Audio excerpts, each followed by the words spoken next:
Monsters have haunted our imagination since humans first sat around a midnight campfire. Vampires rise from the dead and crawl out of their graves. The man sitting next to you changes into a wolf and devours you. Nuclear war creates a giant lizard that surfaces from the sea and destroys an entire city. But not all monsters cling to the darkened recesses of our nighttime fears. Some walk around in broad daylight, killing without purpose or remorse. Some are simply our human neighbors and maybe our friends. Today, we look into the lives of Charles Starkweather and Caril Ann Fugate, two teenagers from Lincoln, Nebraska. A boy, a girl, and a violent 3-week killing spree leaves 52 people dead. This is the movie Natural Born Killers, boiled down to a single statement. Oliver Stone's tale about murder and the media became an instant box office success, but also ended up being named the 8th most controversial film in history due to its excessive violence and disturbing subject matter. Stone needed a reason to explain why his two film characters would turn to serial killing for fun, with no sense of human compassion to stop them, and he found it in abusive parents. In the film, the character Mallory is repeatedly sexually attacked by her own father when she's younger. With these memories as fuel, she kills with an unbridled glee. Her partner in mayhem, Mickey, has flashbacks of his own abusive parents. Two broken people, sharing a common bond of tragic childhood and rage, take out their anger on a world that neither aided in their abuse nor helped save them from it. For Mallory and Mickey, everyone is a potential victim. This story grew from the mind of Quentin Tarantino, well known for his movies about violent people who kill with a lack of remorse. So it's not a stretch to believe that he and Oliver Stone could craft such horrible characters. While the film Natural Born Killers seems grotesquely unbelievable, the truth might be even more disturbing. Tarantino didn't invent Mickey and Mallory from a twisted imagination. He based them on two actual people, young killers who seemingly had no reason to do what they did. No warped childhood struggles that might help explain the motive behind their cruel and random murders.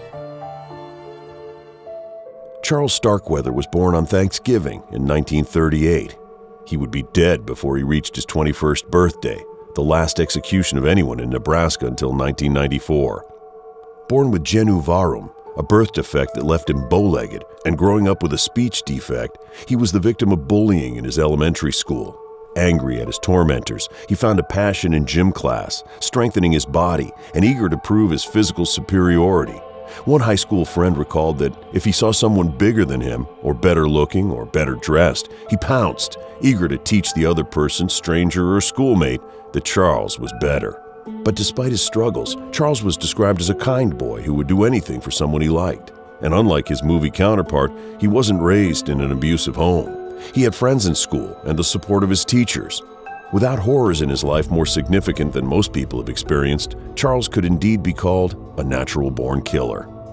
Charles began dating Barbara Fugate when he was 18, but she left him for Bob Von Bush, a buddy of Charles's.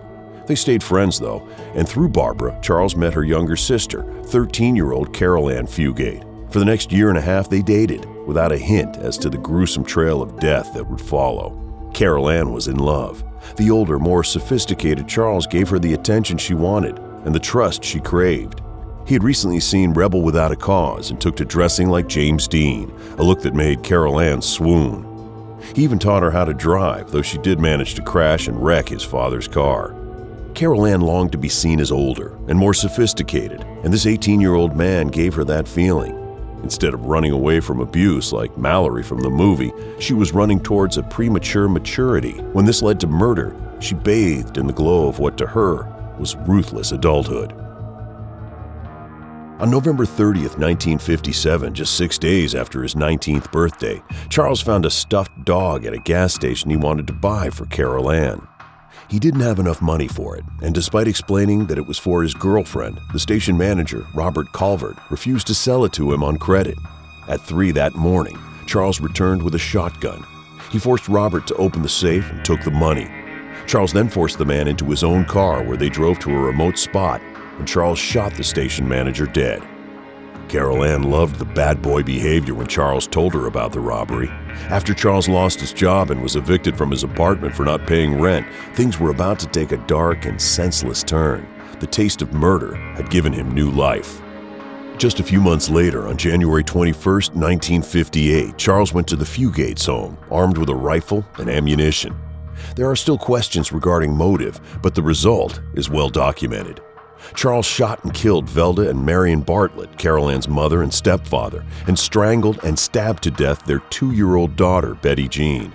Caril Ann and Charles stayed in the house for 6 days after the murders, explaining to anyone who came by that the family was sick with the flu. The bodies were later found in a separate shack on the property. They left a step ahead of police who'd been alerted by a very suspicious grandmother who wasn't buying their story. Did Caril Ann spend the time in a house knowing her parents were dead and nearby? How could anyone be so callous as to stay in such a horrid situation? The truth has remained hidden in lies and deceptions for all these years. Caril Ann claimed that when she came home, Charles told her the family was being held hostage and would be safe if she did what he told her. Did she ever question where they were? Or how Charles was feeding them and keeping them alive during those 6 days? 8 days later, after Charles and Caril Ann were captured, Charles initially claimed that Caril Ann was his hostage and should be released. But his story would keep changing until he declared she was a willing participant and was even in the home when her parents were killed. After killing Caril Ann's family, the couple fled to Bennett, Nebraska, to the farmhouse of 71-year-old August Meyer, a friend of the Fugates. Charles shot him in the head and then beat his dog to death with the rifle. They fled the scene, got the car stuck in mud, and accepted some help from 2 local teenagers, Robert Jensen and Carol King. Those unlucky teens were forced at gunpoint to drive the murderous couple to an abandoned storm cellar where Charles killed Robert and tried to force himself sexually on Carol King. Frustrated that he was unable to perform, he shot her as well. At his trial, Charles claimed that Caril Ann shot Carol King, but Caril Ann claimed that she had remained in the car. Was she a terrified young girl, too afraid to leave the car even as someone was shot right in front of her? Or did she act like a jealous lover, killing someone who had caught the eye of her man? By January 29, 1958, just 8 days after killing Caril Ann's family, it was all over. The couple kept changing cars while on the run, and while trying to break into another car, the cops were alerted. Caril Ann ran to the police, yelling, "He's going to kill me, he's crazy, he just killed a man." Charles jumped back into his car and fled. A high-speed chase, a roadblock, and a shootout led to Charles finally giving himself up. In all, 11 people, including a toddler, and 2 dogs had been senselessly killed in the short murder spree of Charles Starkweather and Caril Ann Fugate. Charles got the death sentence and was electrocuted 5 months before his 21st birthday. Caril Ann spent nearly 18 years in the Nebraska Correctional Center for Women in York. Her guilt has remained in question ever since. Oliver Stone and Quentin Tarantino knew this couple was perfect for a tale of senseless murder and media hype, but they felt their audience might balk at the truth that the 2 killers committed murder with no comprehensible motive. They created the abusive parents' backstory, but the reality is that the actual lovers didn't have a motive. They were natural-born killers even more than the characters modeled after them. In Natural-Born Killers, the film shows the couple leaving bloody corpses behind like breadcrumbs, as if they were a sociopathic Hansel and Gretel. But in this story, it is the media that is the gingerbread house and a willing public playing the witch.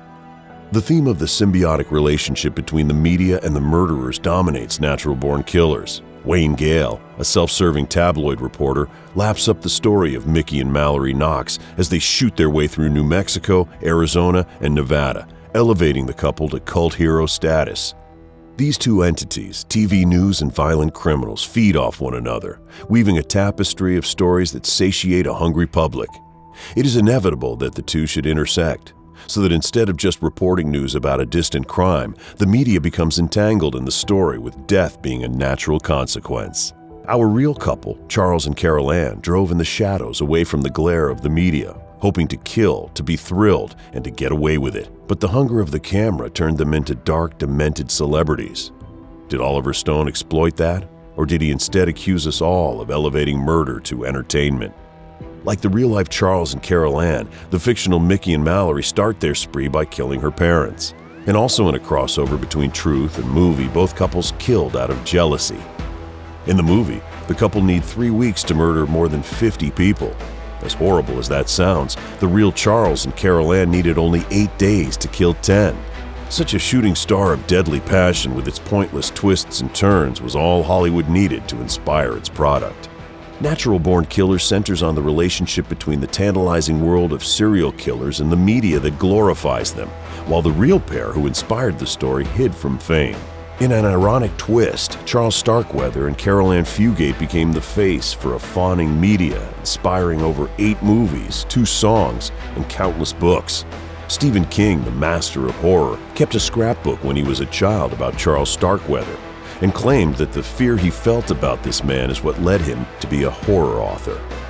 And in a perverse twist of fate, the movie inspired by the real-life killers has been accused of inspiring its own copycat murderers, including the Heath High School shooting and the Columbine High School massacre. So what do you think? Could there be such a thing as a natural-born killer? What made Charles and Caril Ann do the horrible things they did? What could lead someone to a path of violence, cruelty, and murder? Is the media culpable for glorifying violence? Or if people with an unnatural passion for killing existed long before TV, movies, and books made them infamous? In other words, are sociopaths born, or are they made? And finally, do you think you'd recognize a cold-blooded killer if you ran into one in the grocery store or at the gas station?